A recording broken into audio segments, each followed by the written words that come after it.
Bharatiya Janata party तिरंगा को भुला देगी, वो हिंदू मुसलमान पे आ जाएगी।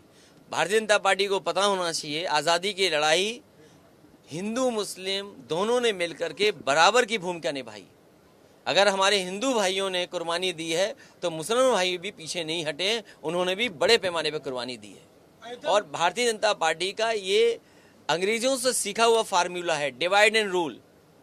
पहले धर्म में लड़ा दो, जातियों में लड़ा दो, अगर कहीं गठबंधन है तो गठबंधन तोड़ दो, पैसा लगा करके विधायक खरीद लो।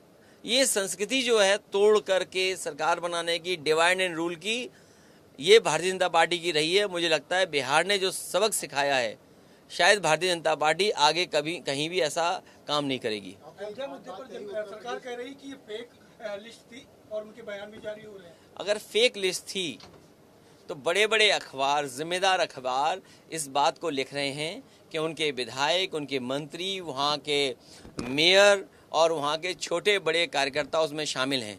कल ही मैं अयोध्या के बहुत सारे फौजी भाइयों से मिला था।